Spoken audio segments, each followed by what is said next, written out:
And next up, we have Shade's First Rule, Divine Apostasy, book number 1, written by AFK. Yeah, there's a pun there.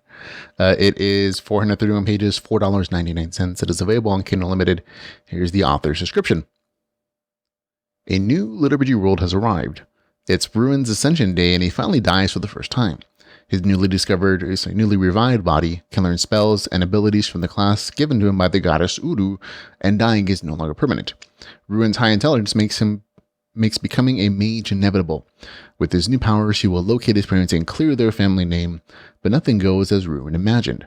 When a rival god tries to kill Ruwen shortly after his disastrous ascension, his focus turns from his future to just surviving. His choices place him in the middle of an ancient war, and he must overcome the limitations of an unexpected class to reach level 5. Only then will he have the tools he needs to survive.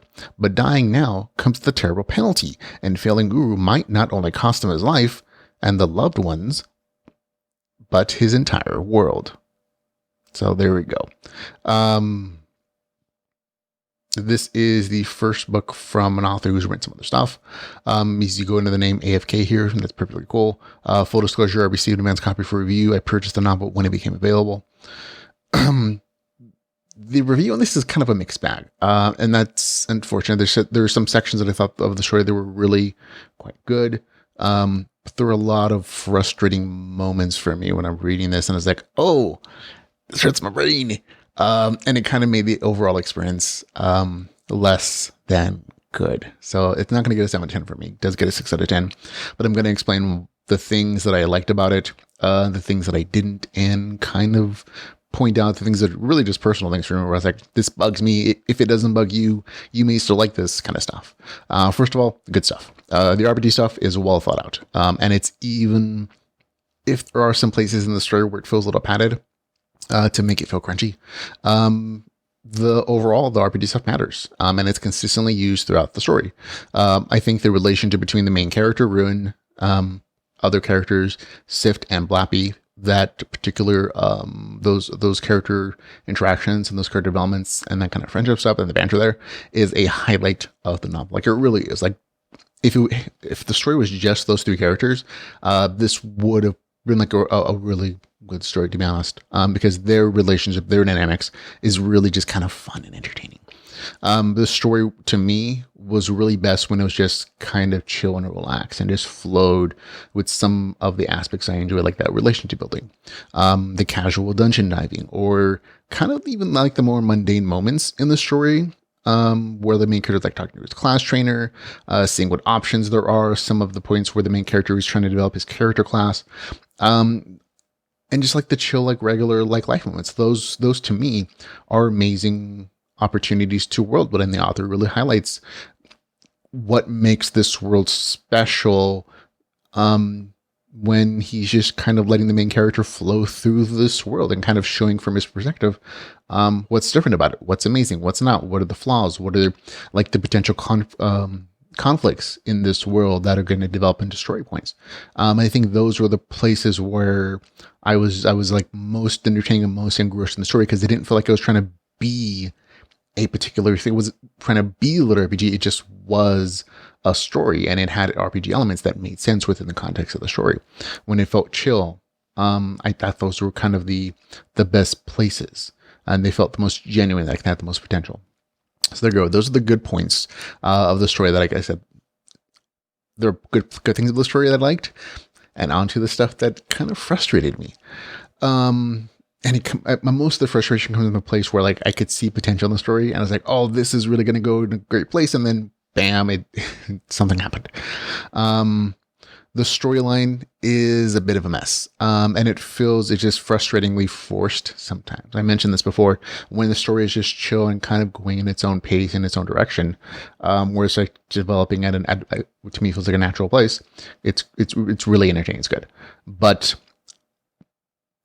there are some places in the story where I felt like it was being forced in a particular direction for a perceived plot line, or for a setup for a serious point, or just to be a thing. The novel starts out with a YA kind of premise and vibe, where the main character gets his RPG class, and it's kind of a coming of age vibe. He needs to get this like a really good class so that he can prove that his parents aren't traitors, and that's how the story begins. Then there's a betrayal. And I'm not going to talk about specifically that spoil the story, but the main character ends up in a class he thinks sucks, but luckily something else happens that may change his luck, and he gets a potential advantage. All that's fairly standard LitRPG stuff. But then the story kind of changes into the slice of life thing where he's like learning about his class, and there's some hints he can be really powerful. Fine so far.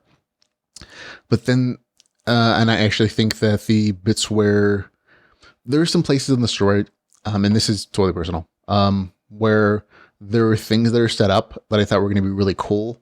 Like the bag of holding he gets, which goes by a different name and it's part of the class thing. And the author spends quite a bit of time explaining and developing what the mechanics are and what it does. And I thought this is going to be like, oh, this has to be like a really big key because this is really cool. And I've seen this done before in like tabletop games. And then it just doesn't do anything later in the story. And I always felt like those were going to be cool moments and then they weren't developed. So why have them in the first place? You know what I mean? But the points that I'm cutting into is like there are these story twists that felt like forced. Like as soon as that portion of the story is done, the story makes this twist where he's forced into this like chosen one storyline, and the main character is suddenly hunted.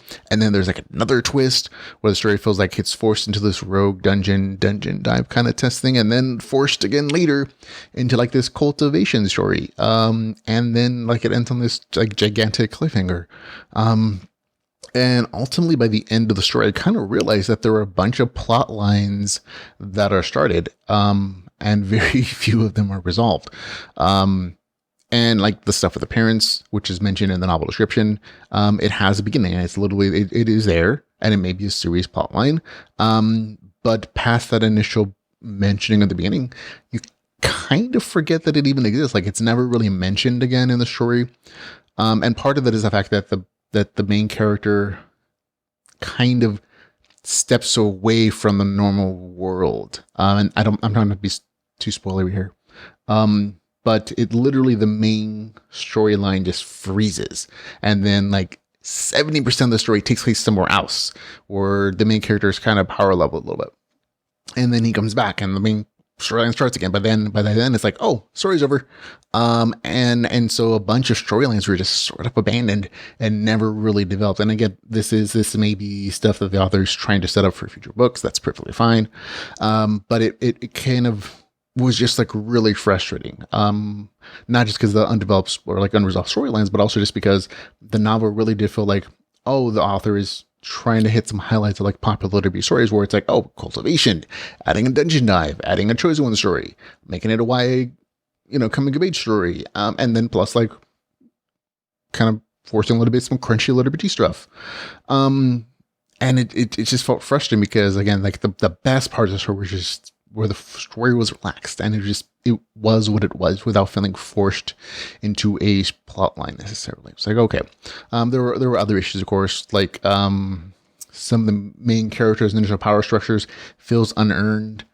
He gets some really cool advantages, but he doesn't really earn them. He gets like amazing gear that feels more like it should fit for a level 20 character, not a level 1.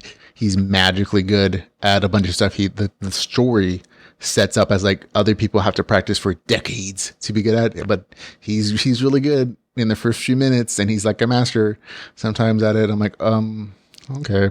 And like there's story explanations for this, but because of the way it's set up, it just feels, to me at least, that the main character gets powers and advantages that he doesn't really earn, and that's slightly frustrating for me. Overall, I think the story has potential. I really do. And that's probably why it feels so frustrating, is because I feel like this could have been like a really good story, but there are these issues, for me at least. Like I said, I can make guesses about what this author may be trying to do here to try to kind of justify it to my brain. Like the author setting things up for the future series storylines. But again, because there are no resolutions to a lot of series plot lines, it just sometimes felt like the author was just changing his mind about what he wanted to write, or that he was trying to check some boxes for what's good LitRPG. And either way, the frustration overshadowed the good parts for me, unfortunately. And again, so this is going to get a 6 out of 10. That's not a bad review score for me. It's not boring, which is 5 out of 10. It's not bad, which would be 4 out of 10. It's just not good for me, which would be a 7 out of 10. So it's a 6 out of 10, which means there's stuff here that really bugged me enough that it wouldn't be good for me. But you may like it. The things that frustrated me may be highlights for you.